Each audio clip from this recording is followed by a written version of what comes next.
Hello there, and welcome to another Destiny commentary. I'm Damon Fire, and once again you are going to see some fun and intense multiplayer gameplay, this time on Venus, which is one of the new maps that were included with this beta. Again, the only game mode is Control, which is where your team must capture and hold 3 points on the map, so that's what I'm going to be playing. So this time around, I'm playing as the Titan class. The Titans seem to possess a better armor rating than the other classes, like the Hunter that I was before. So as a foe, they will be much harder to take down than other classes.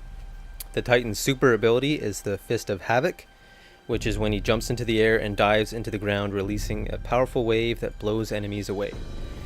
I found it really useful for groups of enemies because it will usually take them all out in one go, especially if you center it all around them, as you'll see once or twice in this gameplay. In terms of speed and agility though, they lack in comparison to the Hunter, I found, which is the one thing I dislike about this class, but I guess you can't have it all.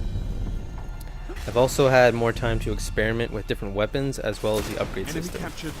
During the alpha I didn't try out many weapons, so I wanted to change that and see which weapons are best suited for my playstyle. In addition to experimenting with weapons, I've also gained a lot of knowledge on how the game works. For example, how long it takes for your super to recharge and the refresh times on grenades and stuff like that.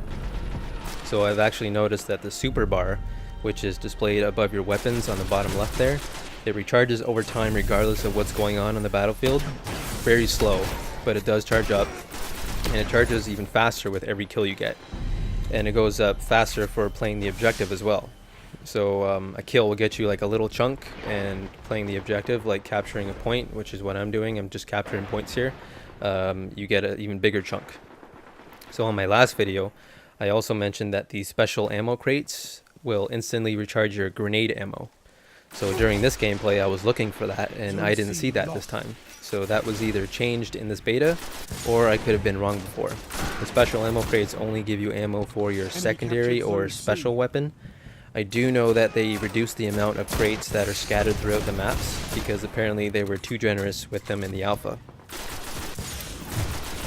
One of the reasons why I think this game is so fun is because it rewards you for playing the objective and for actually moving around. I mean, you could camp your ass off if you wanted to, if you're one of those players, but I don't think that would be as beneficial to you as a player as playing the objective and, moving around. One thing I'm not sure about is whether or not level matters in multiplayer. That's the one thing I was looking for. I couldn't really test that. The higher level you are, the higher stats you have, obviously, but that might only be the case in story mode and not in multiplayer. So that's one thing I still need to look into. So that's all I have to say about this gameplay. Now I'm mainly going to be talking about this beta as a whole.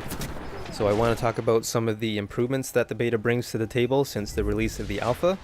There aren't many exceptional improvements to take note of since, for myself, I found very few problems in the alpha. So let's start with the pros.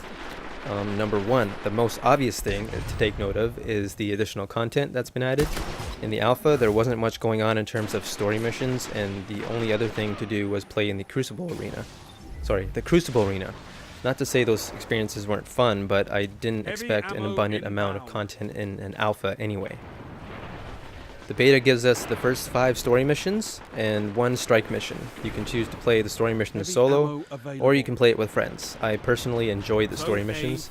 Each mission is slightly more challenging than the last, especially towards the end of each one, because there are either large waves of enemies to take down, or a slightly difficult mini-boss. There will almost always be other players around, because it's technically always connected to other players. And even though they may be doing their own thing, they may stop and help you if you're in a pinch, which is pretty cool. For me, I enjoyed the strike missions the most. Well, there's only 1 strike mission in this, but I did enjoy it. You basically team up with 2 friends or 2 random players to take down wave after wave of enemies and ultimately a final boss. Even on normal difficulty, I found this challenging. I have yet to play it on the harder difficulty, but I do hope to try that out tonight. Zone A. Let's see here. What makes it so hard is, well, there are cloaked enemies sniping from afar. There are heavy hitters like captains or agile wizards floating around shooting magic at you. There are moments respawning where respawning is restricted, and you have to play it safe and coordinate your attacks with your fire team. So this also adds to the challenge, and it encourages strategy with your team. And trust me, you'll need that. If you all run into mobs of enemies thinking you can take everything out on your own, you will die. And when you all die at the same time, you fail the strike. So for completing a strike, you're given special weapons or gear drops, as well as vanguard points, which can be used to buy higher level equipment later on. Number 2, the weapon selection system is a lot better and easier. In the alpha, all of your weapons were stacked under one section on your character screen. You were able to choose a primary weapon and a secondary weapon, or a special weapon, but it wasn't made extremely clear as to which pair of weapons you had equipped, at least in my own experience. So this time around, there are 3 sections for your weapons: your primary weapons, your secondary weapons, or special weapons, and if you have one, a heavy weapon like a rocket launcher. As far as I know, you can't equip 2 primary weapons or 2 special weapons, which makes perfect sense. Primary ammo is often dropped by enemies you kill, but special ammo is only dropped every little while. It's best to use your special ammo sparingly and save it for higher level enemies, since special weapons usually do more damage. So unless you're carrying one of the items that replenishes your special ammo on the spot, I can't remember what it's called, but it can be bought from the gunsmith in the tower for very little glimmer. And there you just saw me do Fist of Havoc on those guys, and I just cleared that point out.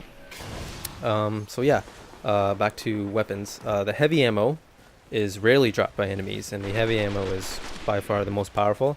So again, it's best to save up that ammo for a hive boss or high level enemies with a lot of armor.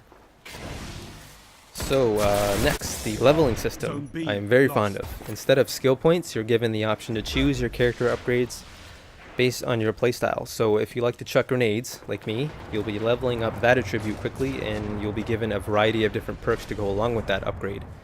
If you choose a certain weapon, if you only use a certain weapon, you'll be given weapon boosts and perks for that weapon faster than weapons you don't use as often.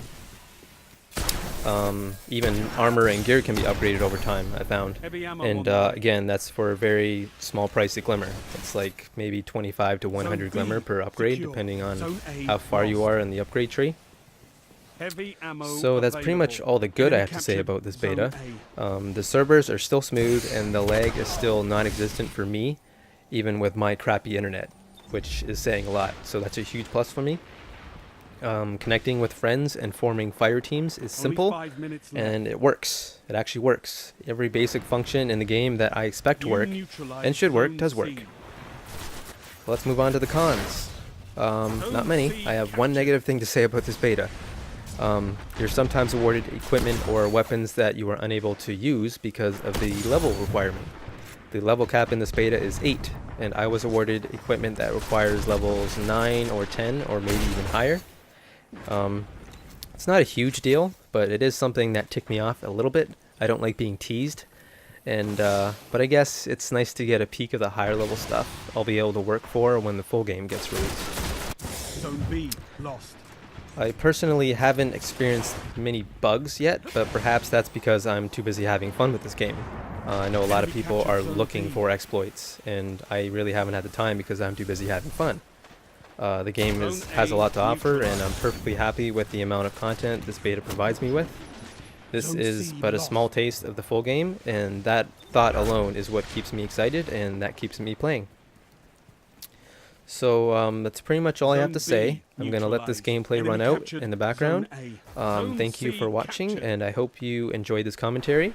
Please be sure to comment with your thoughts if you choose. If not, thanks for stopping by, and don't forget to like, comment, and subscribe.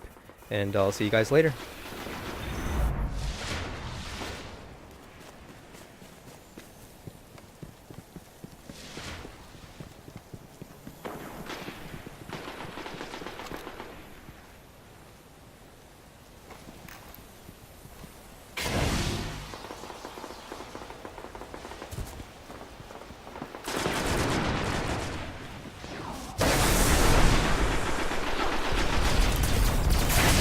Haha, the Crucible's no place for mercy.